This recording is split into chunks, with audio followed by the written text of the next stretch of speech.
আজকের আলোচ্য বিষয় হইল শানে রসুল মুহাম্মাদুর রাসূলুল্লাহ সাল্লাল্লাহু আলাইহি ওয়াসাল্লামের আলাদা শান, আলাদা মান, আলাদা মর্যাদা। এই ব্যাপারে যত হাদিস আছে এর মধ্যে একটি হাদিস আমি আপনাদের সামনে তিলাওয়াত করেছি। সেই হাদিসে আল্লাহ রসুল বলেন, ইন্নাল্লাহা ফাদ্দালানি আলাল আম্বিয়া ওয়া ফাদ্দালা উম্মতি আলাল উমাম। আল্লাহ আমাকে সমস্ত নবী রসুলগণের উপর শ্রেষ্ঠ মর্যাদা দান করেছেন, আর আমার উম্মতকে সকল নবীর উম্মতের উপর শ্রেষ্ঠ মর্যাদা দান করেছেন। আমাদের নবীর মর্যাদা সমস্ত নবীগণের চেয়ে শ্রেষ্ঠ, আর এই নবীর উম্মত হওয়ার কারণে আমাদের মর্যাদা সকল নবীর উম্মতের চেয়ে শ্রেষ্ঠ। এই হাদিসটা হইল শানে আম্বিয়ার হাদিস। তাইলে বোঝা গেল, আমি আপনাদের বিষয়টা বুঝাইতে পারছি, আপনাদেরকে বিষয়টা বুঝাইতে পারছি যে হাদিসে রসুল বলেছেন আমাকে আল্লাহ সমস্ত নবী রসুলগণের চেয়ে শ্রেষ্ঠ মর্যাদা দান করেছেন। এটা শানে শানে আম্বিয়ার হাদিস না, এটা শানে রসুলের হাদিস। এখন আমাদের বোঝার ব্যাপার হইল আল্লাহ আমাদের নবীকে অন্যান্য নবীর উপর শ্রেষ্ঠ মর্যাদা কিভাবে দান করেছেন। এই কিভাবে জবাব সারা রাত বলেও শেষ করা যাবে না। আপনাদের নবীকে আল্লাহ অন্যান্য নবীদের উপর শ্রেষ্ঠ মর্যাদা একভাবে, দুইভাবে, তিনভাবে, চারভাবে নয়, যতভাবে আল্লাহ আপনাদের নবীকে সমস্ত নবী রসুলগণের চেয়ে শ্রেষ্ঠ মর্যাদা দান করেছেন, যতভাবে আল্লাহ আপনাদের নবীকে আসমান, জমিন, আরশ, কুরসি, লৌহ কলম, মানব দানব, জিন ফিরিস্তা সবার চেয়ে শ্রেষ্ঠ মর্যাদা দান করেছেন, তার বিবরণ সারা রাতে দিয়েও শেষ করা যাবে না। তাই আজকে শুধু এক দুইটা উদাহরণ শোনাবো আপনাদেরকে। আজকে শুধু এক দুইটা উদাহরণ, শানে রসুলের এক দুইটা উদাহরণ। কিন্তু শানে রসুলের বিবরণ দেওয়ার বেলায় তিনটা শর্ত মনে রাখতে হবে। তিন শর্ত যদি জানে না, কইব একটা করবো আরেকটা। শানে রসুলের বিবরণের জন্য শর্ত কটা আছে? এই তিনটা শর্ত যদি জানে না আর শানে রসুল কোয়া শুরু করে, কইব একটা করবো আরেকটা। কইব হবিগঞ্জ যাইব সোনারুঘাট, কইব সিলেট যাইব ঢাকা। কেন? কারণ শানে রসুলের শর্ত জানে না। শানে রসুলের কি জানে না? শর্ত জানে না। শানে রসুলের এক নম্বর শর্ত হইল মন গড়া যুক্তি দিতে পারবে না, কোরআন হাদিসের বিবরণ পেশ করো। শানে রসুল যথাযথভাবে শানে রসুলের বিবরণের জন্য এক নম্বর শর্ত মন গড়া যুক্তি না কোরআন হাদিসের বিবরণ। কাজেই শানে রসুল বলতে গিয়ে যারা মন গড়া যুক্তি দেয় এরা হইল আহলে সুন্নাত ওয়াল জামাত। ওখান থেকে না হোক তাহলে গতানুগতিকভাবে আহলে সুন্নাত হবো আমরা, না বুঝে শুনে আহলে সুন্নাত? হ্যাঁ, গতানুগতিক তালে তালে আহলে সুন্নাত ওয়াল জামাত হলে কোনো কাজ হবে না। বুঝে শুনে আহলে সুন্নাত ওয়াল জামাত হতে হবে। বলেন কত শর্তে শানে রসুল কইলে ঠিক থাকে, আর না হইলে শানে রসুল ঠিক থাকে না? তিন শর্তের এক নম্বর শর্ত রসুলের শান, রসুলের মান, রসুলের মর্যাদা মন গড়া যুক্তি দিয়া বোঝাইও না। কোরআন হাদিসে আল্লাহ এবং আল্লাহ রসুল যেভাবে বলেছেন সেইভাবে বলো। দুই নম্বর শর্ত রসুলের মর্যাদা দিতে গিয়া রসুল রে আল্লাহর সমান বানাইও না। রসুলের মর্যাদা দিতে গিয়া রসুল রে আল্লাহর সমান বানাইও না।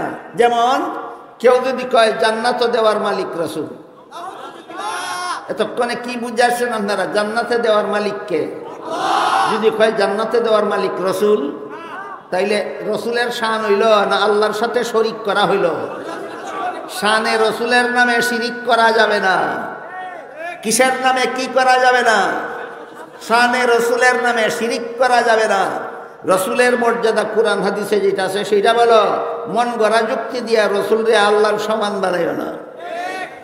রসুল রে আল্লাহর সমান বানানির একটা মন গড়া যুক্তি হইল আল্লাহ কি নবীকে বেহেশতে দেওয়ার মালিক বানাইতে পারেন না? এই যুক্তি। আল্লাহ কি নবীকে বেহেশতে দেওয়ার মালিক বানাইতে পারেন না? আরে পারেন কি না পারেন না এটা তো ব্যাপার না, করেন কি না করেন না সেটা হইল ব্যাপার। এইখানে একটা দুকা দেয় এক দলে আর দুকা খায় জনসাধারণে। ভাই আল্লাহ কি পারেন না? এই আল্লাহ পারেন, আল্লাহ কি পারেন না? সব পারেন, করেন কি না করেন না সেটা হইল ব্যাপার। এক দুইটা উদাহরণ বুঝেন। ইবলিস আপনাদের জানা মতে জান্নাতে যাবে না জাহান্নামে যাবে? আল্লাহর কি ক্ষমতা নাই জান্নাতে দেওয়ার? এই জন্য যদি কেউ কয় ইবলিস তো জান্নাতে যাবে, প্রশ্ন করলে কয় আল্লাহ কি পারেন না? এই পারেন নাকি এটা দলিল নাকি? করেন কিনা সেটা দলিল, পারেন কিনা সেটা দলিল না, করেন কিনা সেটা দলিল। কাজে আল্লাহ কি পারেন না এটাই মন গড়া যুক্তি। আল্লাহ কি পারেন না এমন কথা বলে যারা নবীকে এমন গুণে গুণান্বিত করে যে গুণের দ্বারা আল্লাহর সাথে শিরিক হয়, এটা মন গড়া যুক্তির দ্বারা শানে রসুল বোঝাতে চায়।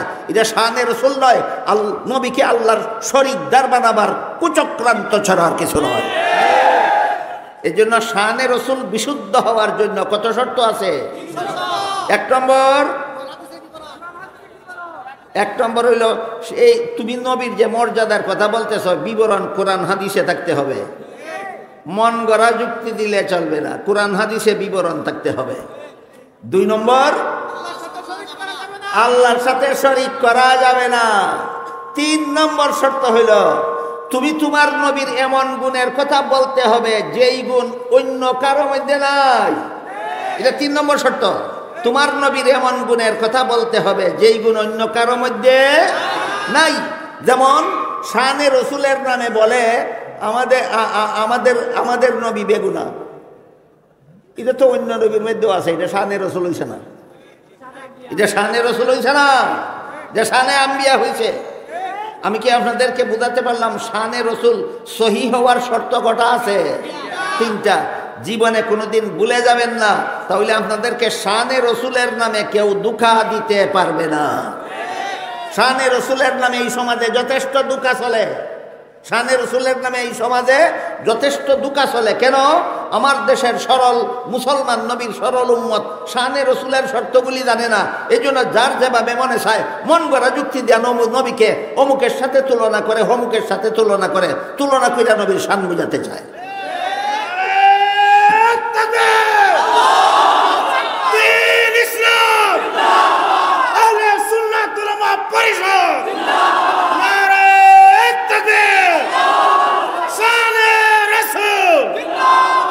শানে রসুলের নামে এক ব্যক্তি একদিন আমার সামনে বইয়া একটা যুক্তি দিতেছে। আচ্ছা হুজুর, টেলিভিশনের বক্তা কি আমাদের ঘরে ঘরে আসে না? আমি বললাম আসে কিনা আমি এখন বললাম, তুমি কি বলতেছো সেটা বলো। টেলিভিশনের বক্তা তোমাদের ঘরে ঘরে আসে কিনা এই প্রশ্ন আমাকে করবে না, তুমি কি বলতে চাও সেটা বলো। আমি বলতে চাই টেলিভিশনের বক্তা যদি আমাদের ঘরে ঘরে আসতে পারে তাহলে আমার নবীর কি এই শান নাই যে তিনি আমাদের ঘরে ঘরে আসতে পারবেন না কেন? এটা বলতে চাই। 3 স্কেল আত থাকলে এই যুক্তির ভুল আপনারাই বলতে পারবেন। টেলিভিশনের বক্তাও তোমার ঘরে ঘরে আসতে পারে, তোমার নবীও তোমার ঘরে ঘরে আসতে পারেন, এই তো যুক্তি। এবার বলো হয়েছে নি শর্ত মতো শানে রসুল? তুই তো বেটা তোর নবীর টেলিভিশনের বক্তার সমান বানাইছ।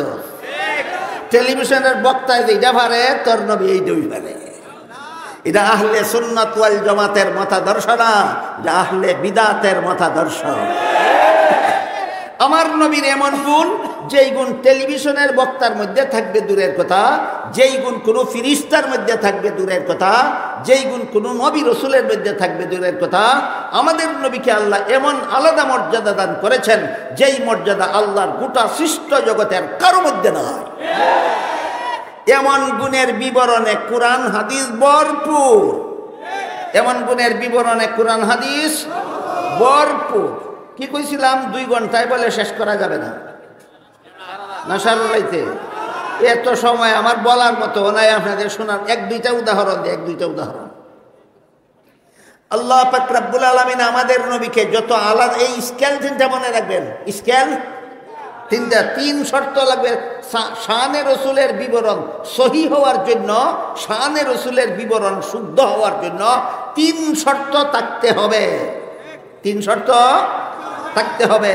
1 নম্বর কোরআন হাদিসের বিবরণ, মন গড়া যুক্তি না। 2 নম্বর আল্লাহর সাথে শরীকদার করা যাবে না। 3 নম্বর অন্য কারো সমতুল্য করা যাবে না। আপনাদের নবীর শান মান মর্যাদা অন্য কারো সমতুল্য নয়, শুধু টেলিভিশনের বক্তার সমতুল্য না। বুঝছেন? তাইলে তো কথা মনে আছে। এই শানে রসুল এই 3 শর্ত স্মরণ রেখে শানে রসুল পড়ো, শানে রসুল বুঝো, শানে রসুল শিখো, শানে রসুল শিখাও। এইরকম যত বিবরণ কোরআনে আল্লাহ দিয়েছেন, এইরকম যত বিবরণ হাদিস শরীফে রসুল দিয়েছেন, এর মধ্যে থেকে আজকের মতো আপনাদেরকে 1-2টা উদাহরণ আমি তুলে দেব। 1 নম্বর উদাহরণ হইল পবিত্র কোরআনের সূরা আহজাবের 40 নম্বর আয়াতে আল্লাহ বলেন, মা কানা মুহাম্মাদুন আবা আহাদিম মির রিজালিকুম ওয়ালাকির রাসূলুল্লাহি ওয়া খাতামান নাবিয়্যিন। মুহাম্মদ সাল্লাল্লাহু আলাইহি ওয়াসাল্লাম তোমাদের কোন যুবকের পিতা নন। এই কথা বলা মাত্রই একটা প্রশ্ন আসে। কি প্রশ্ন?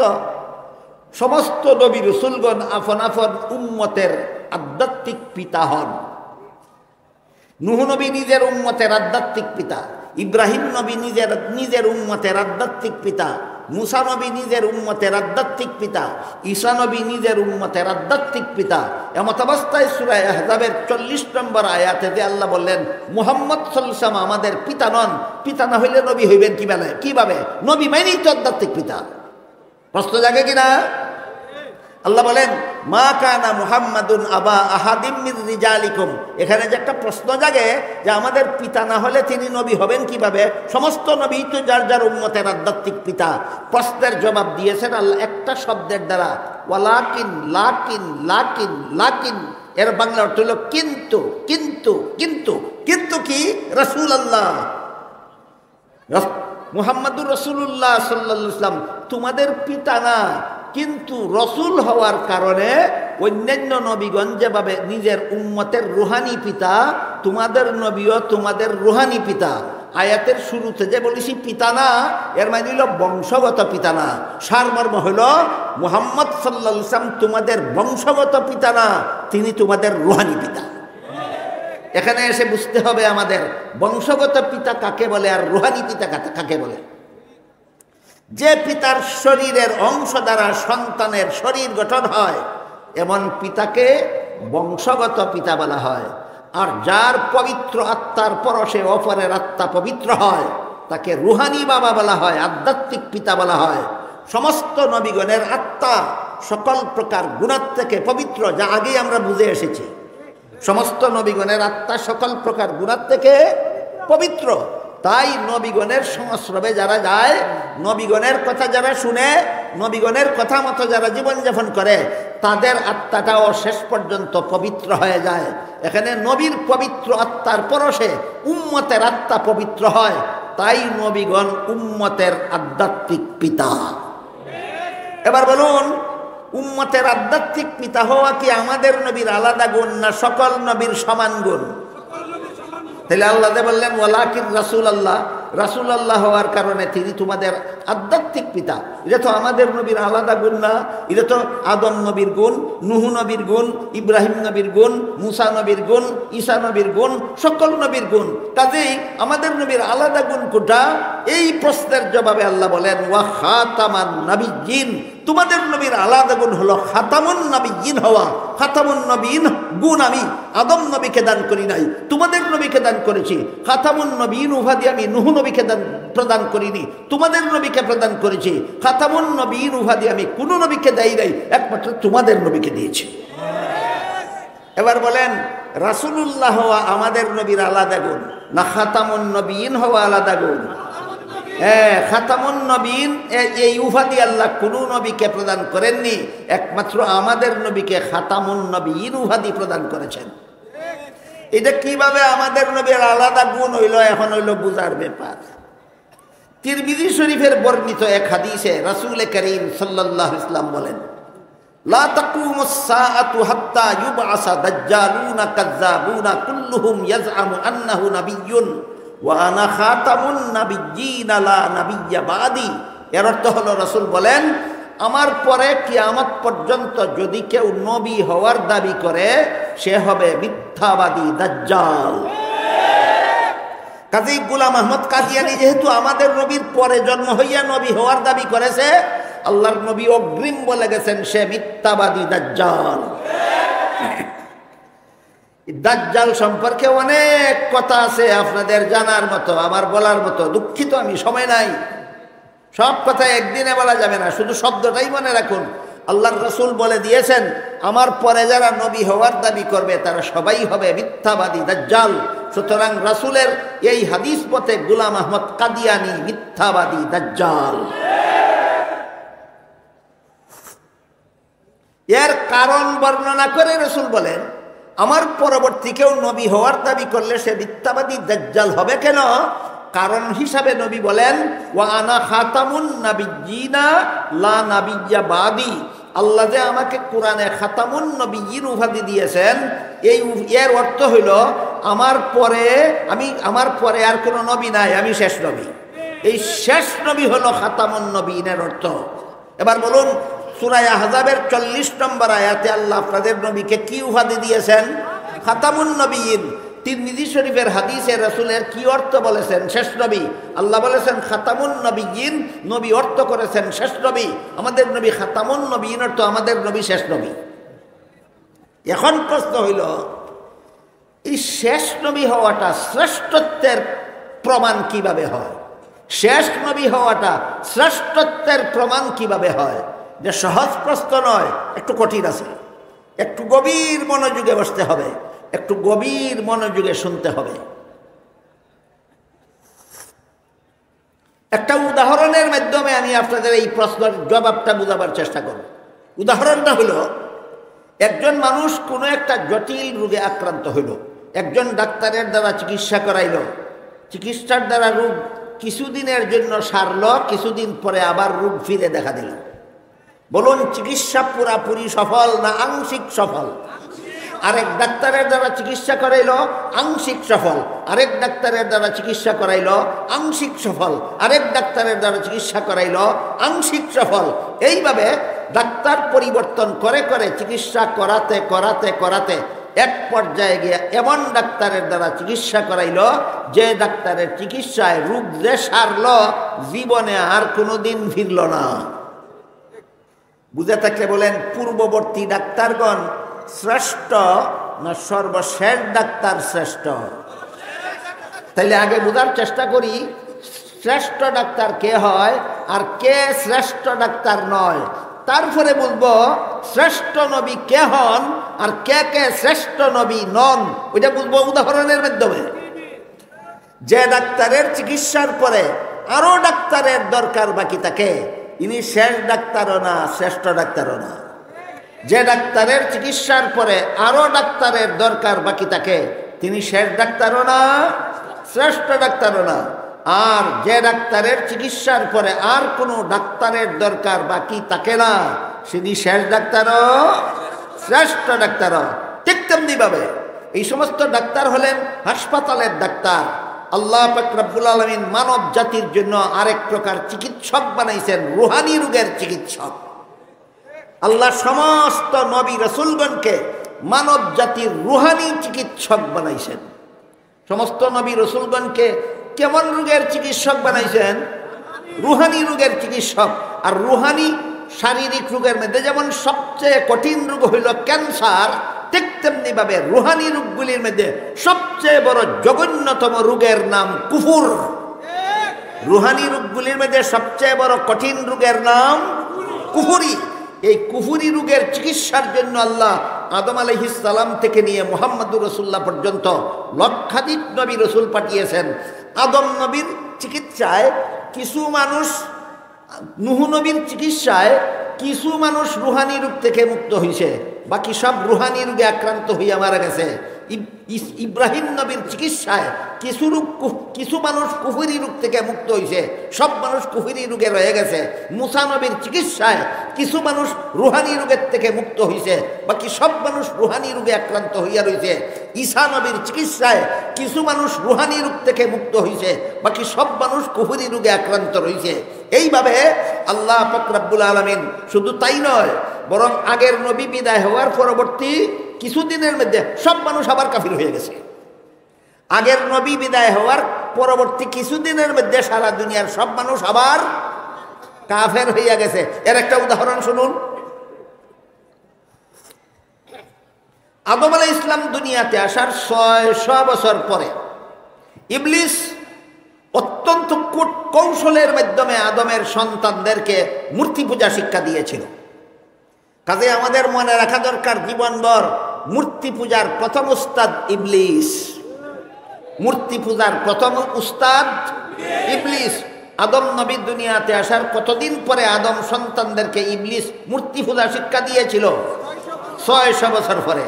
আর ইবলিসে আদম সন্তানদেরকে মূর্তি পূজা শিক্ষা দেওয়ার আরো 600 বছরের মাথায় সারা দুনিয়ার সমস্ত মানুষ মূর্তি পূজারী হয়ে গেল। কুফরি রোগে আক্রান্ত হওয়ার বাকি রইল কজন? একজনে কইছে, একজনও না। ইবলিসে মূর্তি পূজা শিক্ষা দেওয়ার পরবর্তী 600 বছরের মাথায় সারা দুনিয়ার সমস্ত মানুষ মূর্তি পূজায় লিপ্ত হয়ে গেল। কাজেই অন্যান্য নবীর পরে আরো নবী পাঠাবার দরকার বাকি থাকতো কেন? সব মানুষ কাফের হইয়া যেত, নতুন নবী পাঠাইয়া আবার ইমানের দাওয়াত দিতেন। আবার কিছুদিন পরে সব মানুষ কাফের হইয়া যেত, নতুন নবী পাঠাইয়া আবার ইমানের দাওয়াত দিতেন। মুহাম্মদুর রাসূলুল্লাহকে পাঠাইয়া এই যে একদল মুসলমান হইল, কিয়ামত পর্যন্ত দুনিয়ার সব মানুষ আর কাফের হবে না। সুতরাং যেভাবে যে ডাক্তারের চিকিৎসার পরে আরো ডাক্তারের দরকার বাকি থাকলে তিনি শেষ ডাক্তারও না, শ্রেষ্ঠ ডাক্তারও না। আর যে ডাক্তারের চিকিৎসার পরে আর কোনো ডাক্তারের চিকিৎসার দরকার বাকি থাকে না, তিনি শেষ ডাক্তারও, শ্রেষ্ঠ ডাক্তারও। ঠিক তেমনি ভাবে যে নবীর আবির্ভাবের পরে দুনিয়ার মানুষের হেদায়েতের জন্য আরো নবীর দরকার বাকি থাকে, তিনি শেষ নবীও না, শ্রেষ্ঠ নবীও না। যে নবীর আবির্ভাবের পরে কিয়ামত পর্যন্ত দুনিয়ার মানুষের হেদায়েতের জন্য আর কোনো নবীর দরকার বাকি থাকে না, তিনি শেষ নবীও, শ্রেষ্ঠ নবীও।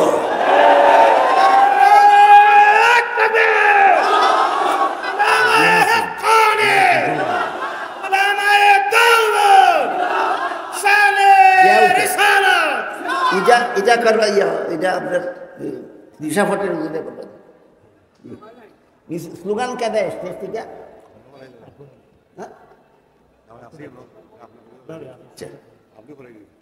আমি তো পারি না, বেড়াশোনা লেগে যায় ওখানে ওখানে পারে না। যেটা হইতেছি তাতে ইনশাল্লাহ বেড়া।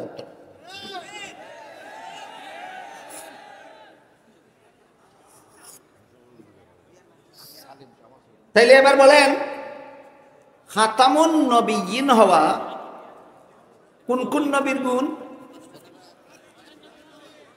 এটা খাতামুন নবিয়্যিন শানে আম্বিয়া না শানে রসুল?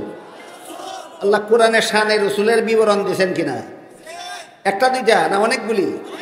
এর মধ্যে একটা বিবরণ কি? খাতামুন নবিয়্যিন। আল্লাহ কোরআনে শানে রসুলের যত বিবরণ দিয়েছেন, যত আয়াত নাযিল করছেন, যত শব্দ উল্লেখ করেছেন, এর মধ্যে আমাদের নবীর আলাদা শান, মান, মর্যাদা সম্বলিত একটি মাত্র শব্দ হলো খাতামুন নবিয়্যিন। ওই নবীকে বলা হয় যে নবীর আবির্ভাবের পরে কিয়ামত পর্যন্ত দুনিয়ার মানুষের হেদায়েতের জন্য আর কোনো নবীর দরকার বাকি নাই। এমন গুণ আমাদের নবী ছাড়া আর কোনো নবীকে আল্লাহ দান করেন নাই।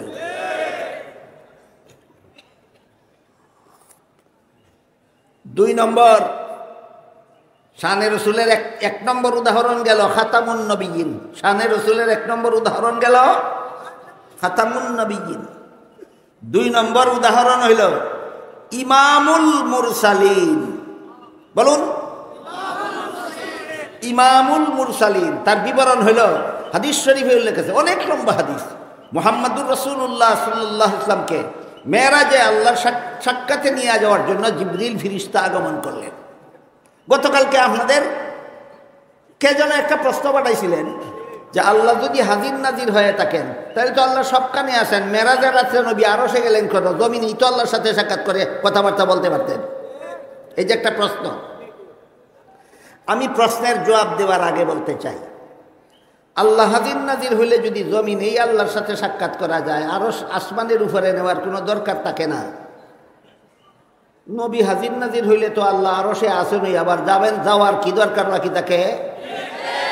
আমার প্রশ্নের যেই জবাব আপনার প্রশ্নের সেই জবাব। আল্লাহ হাজির নাজির হইলে যদি জমিনেই আল্লাহর সাথে দেখা করতে পারেন, আসমানের উপরে যাওয়ার দরকার বাকি থাকে না। তাহলে নবী আজির নাজির হইলে তো নবী আসমান আরশের মধ্যে আজির নাজির আসেনি, আবার যাওয়ার কি দরকার বাকি থাকে? আমার প্রশ্নের যেই জবাব তোমার প্রশ্নের সেই জবাব। আসল জবাব হলো আল্লাহ হাজির নাজির একটা ব্যাখ্যা মতে, যার যার মন গড়া বুঝ মতো আল্লাহ হাজির নাজির না।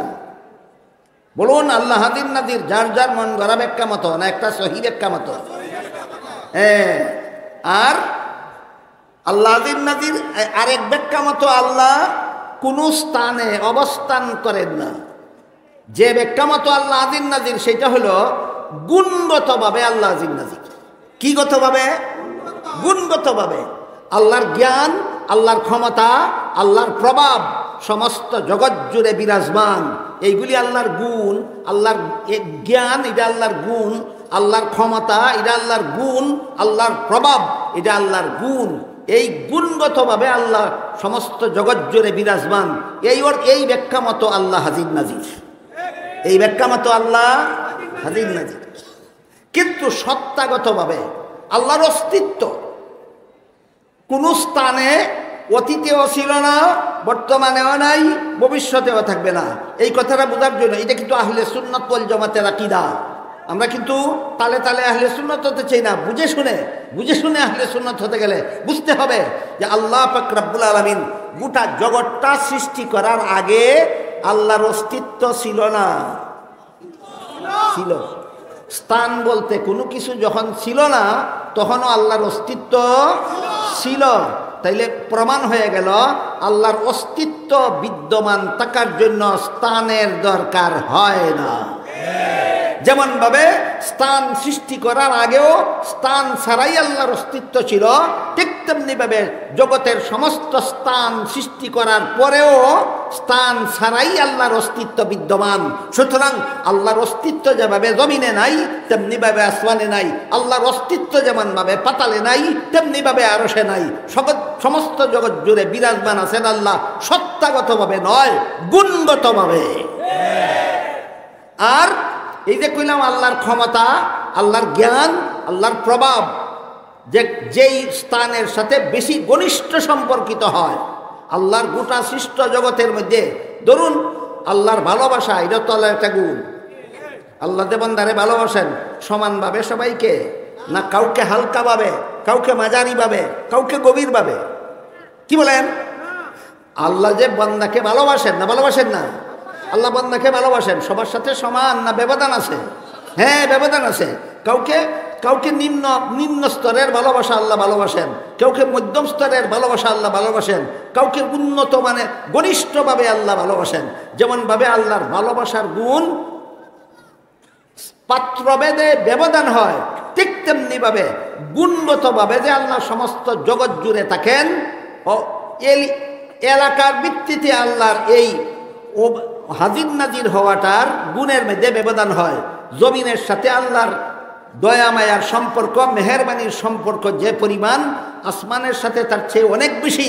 আর আসমানের সাথে আল্লাহর সম্পর্ক যে পরিমাণ, তার চেয়ে বহুগুণ বেশি ঘনিষ্ঠ সম্পর্ক আল্লাহর আরশের সাথে। এবার বলুন আল্লাহর গোটা সৃষ্ট জগতের মধ্যে কোন এলাকার সাথে আল্লাহর সবচেয়ে বেশি ঘনিষ্ঠ সম্পর্ক? আরশের সাথে। আর আল্লাহর বান্দাদের মধ্যে কোন বান্দার সাথে আল্লাহর সবচেয়ে বেশি ঘনিষ্ঠ সম্পর্ক? মুহাম্মাদুর রাসূলুল্লাহর সাথে সবচেয়ে বেশি ঘনিষ্ঠ সম্পর্ক মুহাম্মাদুর রাসূলুল্লাহর সাথে। আর স্থানের বেলায় সবচেয়ে ঘনিষ্ঠ সম্পর্ক আরশের সাথে। সুতরাং ঘনিষ্ঠ সম্পর্ক সম্পন্ন ব্যক্তিকে ঘনিষ্ঠ সম্পর্ক সম্পন্ন এরিয়ায় নিয়ে আগে যাওয়ার জন্য আল্লাহ মেরাজের রাত্রে মুহাম্মাদুর রাসূলুল্লাহকে আরশ পর্যন্ত নিয়ে গেলেন। এটা হলো আপনাদের প্রশ্নের জবাব। দুঃখিত, আমি প্রশ্নের জবাব দিতে গিয়ে মূল আলোচনার থেকে, আলোচ্য বিষয় থেকে একটু এদিক সেদিক হওয়া লাগছে। এখন মূল আলোচ্য বিষয়ের দিকে যাই। মেরাজের রাত্রে জিবরিল ফিরিস্তা মুহাম্মাদুর রাসূলুল্লাহ সাল্লাল্লাহু আলাইহি ওয়াসাল্লামকে মেরাজে নিয়ে যাওয়ার জন্য আল্লাহ পাঠাইলেন। আল্লাহ বলেন, সুবহানাল্লাযী আসরা বিআবদিহি লাইলাম মিনাল মাসজিদিল হারামি ইলাল মাসজিদিল আকসা আল্লাযী বারাকনা হাওলাহু লিনুরিয়াহু মিন আয়াতিনা ইন্নাহু হুয়াস সামিউল বাসীর। আল্লাহ বলেন, পবিত্র সেই আল্লাহ যিনি তার বান্দা মুহাম্মাদুর রাসূলুল্লাহ সাল্লাল্লাহু আলাইহি ওয়াসাল্লামকে রাত্রিকালীন ভ্রমণে নিয়ে গেলেন। বলুন, মুহাম্মদ রাসূলুল্লাহর রাত্রিকালীন ভ্রমণ কোন ঘটনাকে বুঝায়? মেরাজের ঘটনা। আল্লাহ নবীকে মেরাজে নিয়ে গেলেন। দুই ধাপে এই ভ্রমণটা হয়েছিল। প্রথম ধাপের ভ্রমণ হয়েছিল মক্কা শরীফ থেকে বাইতুল মুকাদ্দাস পর্যন্ত, আর দ্বিতীয় ধাপের ভ্রমণ হয়েছিল বাইতুল মুকাদ্দাস থেকে আল্লাহর আরশ পর্যন্ত। প্রথম ধাপের বিবরণ দিয়ে আল্লাহ বলেন, আমি আমার নবী মুহাম্মদ সাল্লাল্লাহু আলাইহি ওয়াসাল্লামকে মক্কা শরীফ থেকে বাইতুল মুকাদ্দাসে নিয়ে গেলাম, সাথে জিবরাইল, বাহন বুরাক। নবী মেরাজে গেলেন বাইতুল মুকাদ্দাস, বাইতুল হারাম থেকে বাইতুল মুকাদ্দাস পর্যন্ত সফর সাথী জিবরিল, বাহন বুরাক। জিবরিল বাইতুল মুকাদ্দাসে গিয়ে বললেন, এখানে নামুন, আল্লাহর হুকুম এখানে আপনি নামবেন, এখান থেকে দ্বিতীয় সফর শুরু হবে। ওইখানে আল্লাহ সমস্ত নবী রসুলগণকে, যেমনভাবে আমাদের নবীকে মক্কা শরীফ থেকে বাইতুল মুকাদ্দাস নিয়ে গেলেন, ঠিক তেমনিভাবে আল্লাহ সমস্ত নবী রসুলগণকে আলমে বরজখ থেকেও ওই বাইতুল মুকাদ্দাসে নিয়ে গেলেন নবীর মেরাজের রাত্রির ঘটনার সময়। একজন নবীও বাদ ছিলেন না, সমস্ত নবীকে সেখানে উপস্থিত করে দিয়েছিলেন। এবং আল্লাহ হুকুম দিলেন, সমস্ত নবীগণ কাতারবন্দি হয়ে দাঁড়ান, জমাতের সাথে 2 রাকাত নামাজ পড়ুন। আল্লাহর হুকুমে জিবরিল ফিরিস্তা নবীগণকে বলে দিলেন, নবীগণ কাতারবন্দি হয়ে দাঁড়ালেন। কিন্তু ইমামতি কে করবে? একজন আরেকজনের মুখে তাকাচ্ছিলেন, কে হবে আজকের পয়গম্বরী নমাজের জমাতের ইমাম। এমতাবস্থায় জিবরিল ফিরিস্তা আমাদের নবীর হাত মুবারক ধরে সামনে বাড়িয়ে দিয়ে বললেন, আজকে এই পয়গম্বরী নমাজের জমাতের ব্যবস্থা আল্লাহ করেছেন শুধুমাত্র একটা উদ্দেশ্যে, সেটা হলো আপনাকে বানাবেন সমস্ত নবী রসুলগণের ইমাম, আর সমস্ত নবী রসুলগণকে আল্লাহ বানাবেন আপনার মুক্তাদি। এটারই কয় 2 নম্বর শানে রসুল হইল ইমামুল মুরসালিন। এটারই কি কয়? 2 নম্বর শানে রসুল হল সমস্ত নবী রসুলগণের ইমাম হওয়া। এটা আল্লাহর কাজ। আল্লাহ কোন নামাজে ইমামতি করে? তাইলে ইমাম হওয়া, নমাজের জমাতের ইমাম হওয়া আল্লাহর কাজ নয়। শুধু রসুলকে ইমামুল মুরসালিন বললে আল্লাহর সমান করা হয় না। আর ইমামুল মুরসালিন আর কোন নবী রসুলকে আল্লাহ বানাইছেন না, একমাত্র আমাদের নবীকে ইমামুল মুরসালিন বানাইছেন। ঘটনার বিবরণ হাদিসে আছে। বলুন, 3 শর্ত ভাবা গেছে নিশানে রসুল? মন গড়া যুক্তি দিয়া বলা হইল না হাদিসের রেফারেন্স দিয়া? আল্লাহর সমান বানানো হয়েছে না আল্লাহর নিচে রাখা হয়েছে? অন্য কারো সমান বানানো হয়েছে রইছে না সকল নবীগণের ঊর্ধ্বে রাখা হয়েছে? বলুন, আমাদের নবীর একটা শান যে ইমামুল মুরসালিন হওয়া, 3 শর্ত মতো হইল কিনা? এই 3 শর্ত জীবনে কোনোদিন ভুলে যাবেন না। শানে রসুল শুদ্ধ হওয়ার জন্য 3টা শর্ত আছে। 1 নম্বর শর্ত, মন গড়া যুক্তি দিলে হবে না, কোরআন হাদিসের বিবরণ লাগবে। 2 নম্বর শর্ত, আল্লাহর সমকক্ষ সাব্যস্ত করা যাবে না, আল্লাহর নিচে রাখতে হবে।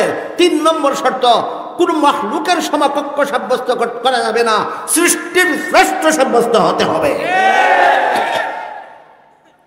এবার বলুন, মেরাজের রাত্রে আল্লাহ আমাদের নবীকে আরেকটা মর্যাদা সূচক উপাধি প্রদান করলেন। কি সেই উপাধি? ইমামুল মুরসালিন। এটা আমাদের নবীর শান। এটা ইমামুল মুরসালিন হওয়া শানে আম্বিয়া হইল না শানে রসুল হইল? শর্ত ছাড়া হইল না 3 শর্ত সাপেক্ষে হইল? 3 শর্ত সাপেক্ষে হইল ইমামুল মুরসালিন। এবার 3 নম্বর উদাহরণ বলবো নাকি? এবার 3 নম্বর উদাহরণ, আল্লাহ পাক রব্বুল আলামিন পবিত্র কোরআনের সবচেয়ে ছোট্ট সূরার শুরুতে বলেন, ইন্না আ'তাইনাকাল কাউসার। এর অর্থ হলো, নিশ্চয়ই আমি আপনাকে অগণিত নিয়ামত দান করেছি, অসংখ্য নিয়ামত দান করেছি। এই কাউসার শব্দের শাব্দিক অর্থ হইল বেশি। কাউসার শব্দের শাব্দিক অর্থ বেশি। এই বেশি বোঝাবার জন্য আরবিতে 2টা শব্দ ব্যবহৃত হয়।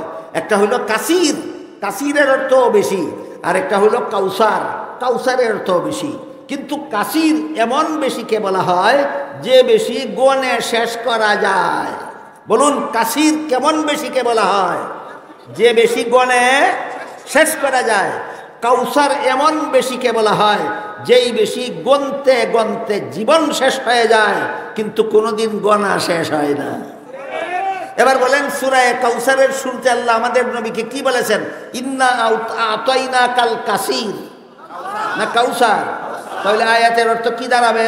হে মুহাম্মদুর রাসূলুল্লাহ সাল্লাল্লাহু আলাইহি ওয়াসাল্লাম, আপনাকে আমি এমন এমন বেশি দেওয়া দিছি যেই বেশি কেউ গণে শেষ করতে পারবে না কখনো। এই বেশি জিনিসটা কি? এই বেশি জিনিসটা কি? এইটার এই প্রশ্নের জবাবে মুফাসসিরিনে কেরাম অনেক অনেক কিছু লিখেছেন। কেউ লিখেছেন 5টা নিয়ামত, কেউ লিখেছেন 18টা নিয়ামত, কেউ লিখেছেন 36টা নিয়ামত। এই এক একটা নিয়ামত আল্লাহ শুধু আমাদের নবীকে দান করেছেন, আর কাউকে নয়। কাজেই কাউসার শব্দের বহু তফসির, প্রত্যেকটা তফসির আমাদের নবীর এক একটা শান। কাউসার শব্দের অনেকগুলি তফসির আছে, প্রত্যেকটা তফসির শানে আম্বিয়া নয়। কাউসার শব্দের প্রত্যেকটা তফসির শানে রসুল।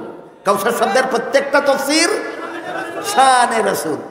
এর মধ্যে আপাতত একটা তফসির শোনাই। কাউসার শব্দের একটা তফসির হইল, আপনাকে আমি অসংখ্য অগণিত গণে শেষ করার মতো নয় এমন পরিমাণ রুহানি সন্তান উম্মত দান করেছি।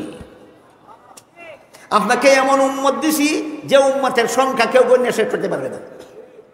আর এই সমস্ত উম্মত আপনার রুহানি সন্তান। কেন আল্লাহ সূরা নাজিল করেছিলেন? নাজিল করেছিলেন একটা বিশেষ ঘটনা আছে।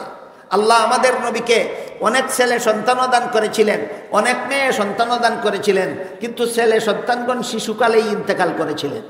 আমাদের নবীর ছেলে সন্তানগণ শিশুকালেই ইন্তেকাল করেছিলেন। মেয়ে সন্তানেরা বয়স্ক হয়েছিলেন, বিয়া শাদী হয়েছে, তাদের আউলাদ বর্তমানেও দুনিয়াতে আছে, কিয়ামত পর্যন্তও থাকবে। কিন্তু আমাদের নবীর ছেলেগণ বিয়ার বয়স হওয়ার আগেই, সাবালক হওয়ার আগেই আল্লাহ তাদেরকে মৃত্যু দান করেছেন। এই সমস্ত ছেলেদের মৃত্যুবরণ করার কারণে আবু জাহাল, আবুল আহাব, আস ইবনে ওয়াইল, এই সমস্ত মক্কার মূর্তি পূজারী কাফিরদের বড় বড় নেতারা বলতে লাগলো, মুহাম্মদ আটকুরা। আটকুরা বলার যুক্তি, ছেলে বাঁচে না। যার ছেলে বাঁচে না তার বংশ রক্ষার কোনো উপায় নাই, তার সুনাম দুনিয়াতে থাকবে না। যেই লোকটার ছেলে নাই, এ দুনিয়ার থেকে মারা গেলে পরে দুনিয়ার থেকে তার সুনাম চিরকালের জন্য বিদায় হয়ে যাবে। এমন লোকরে পরিভাষাগতভাবে আটকুরা বলা হয়। আমাদের ভাষায় বলি আটকুরা, কোরআনের ভাষায় বলে আবতার। কোরআনের ভাষায় বলে আবতার। আবু জাহাল আমাদের নবীর ছেলেগণ শিশুকালে মারা যাওয়ার কারণে আবতার বলে গালি দিতে লাগলো, আটকুরা বলে গালি দিতে লাগলো। আবুল আহাব আমাদের নবীর ছেলেগণ শিশুকালে মারা যাওয়ার কারণে আটকুরা বলে গালি দিতে লাগলো। আস ইবনে ওয়াইল এবং তাদের দলবল আমাদের নবীর ছেলেদের শিশুকালে মারা যাওয়ার কারণে আটকুরা বলে গালি দিতে লাগলো। এর প্রতিবাদে আল্লাহ সূরা কাউসার নাযিল করে বলে নবীকে সান্ত্বনা দিয়ে বলেন, ইন্না আতাইনাকাল কাউসার, আপনার মাত্র 4টা ছেলেকে আমি, বংশগত ছেলেকে আমি শিশুকালে মরণ দিয়েছি বিশাল বিশাল কৌশলগত কারণে। ও কারণেই না, অনেক কৌশলগত কারণে। আপনারা যদি ধৈর্য ধরে শোনেন, অন্তত একটা কৌশল বলি, একটা কৌশল বলি। যদি আমাদের নবীর একজন ছেলেও বয়স্ক হইতেন, সাবালক হইতেন, 40 বছর বেঁচে থাকতেন, প্রশ্ন দাঁড়াইতো তিনি নবী হইয়া বাঁচবেন না উম্মত হইয়া বাঁচবেন? আমাদের নবী যদি বেঁচে থাকতেন, আমাদের নবীর একটা ছেলে যদি বেঁচে থাকতো, প্রশ্ন দাঁড়াইতো এই ছেলেটা নবী হইব না উম্মত হইব। যদি বলেন উম্মত হইব, তাইলে আমাদের নবীর ছেলের মর্যাদা অন্য নবীর ছেলের চেয়ে কমে যায়। কারণ ইব্রাহিম ইসলাম নবী, তার ছেলেও নবী।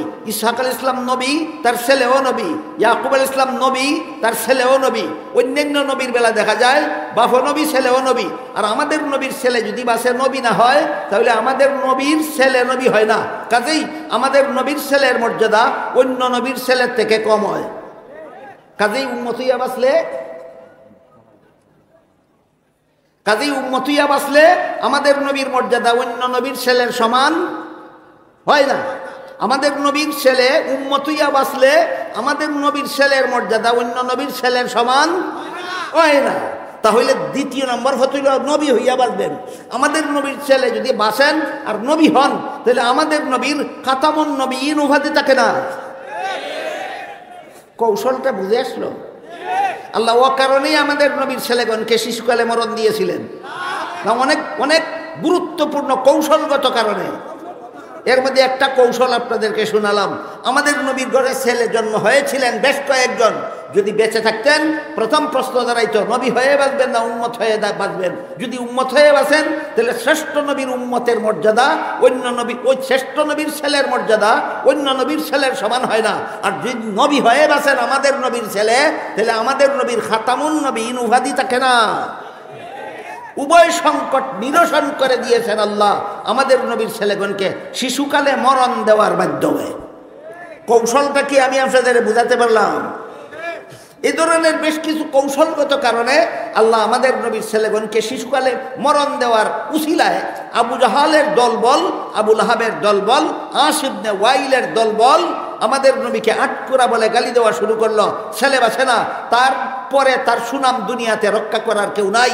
আল্লাহ পাক রব্বুল আলামিন এদের গালির প্রতিবাদে আমাদের নবীর এই জখম, আমাদের নবীর এই আহত অন্তরকে সান্ত্বনা দিয়া সূরা কাউসার নাজিল করে বলেন, ইন্না আতাইনা কাল কাউসার। আপনার বংশগত 4টা ছেলেকে শিশুকালে মরণ দিয়েছি একটা কৌশলগত কারণে, কিন্তু আপনার সমস্ত উম্মতকে আমি আপনার রুহানি সন্তান বানিয়ে দিয়েছি। এরা কিয়ামত পর্যন্ত আপনার সুনাম দুনিয়াতে রক্ষা করবে। তাহলে আমাদের নবীর রুহানি আওলাদ কাউসার শব্দের এক তাফসীর। আমাদের নবীর রুহানি সন্তান কারা? সমস্ত উম্মতেরা। আমাদের নবীর সমস্ত উম্মতেরা আমাদের নবীর কেমন সন্তান? রুহানি সন্তান। কজন? গনিয়া কোনোদিন শেষ করা যাবে না, গণ্যা শেষ করা যাবে না। তাহলে কাউসার শব্দের অর্থ যে এমন নিয়ামত যা গুণে, এমন বেশি নিয়ামত যা গুণে শেষ করা যায় না। 1 নম্বর তাফসীরে সেই অর্থ পাওয়া গেল কিনা? অর্থ পাওয়া গেল। 4 জন বংশগত ছেলেকে মরণ দিয়েছি, আর এত বেশি রুহানি ছেলে আপনাকে দান করেছি যাদের সংখ্যা কিয়ামত পর্যন্ত কেউ কোনে শেষ করতে পারবে না। এত বিপুল পরিমাণ উম্মত একমাত্র আপনাকে দিয়েছি, আর কোনো নবীকে দান করিনি।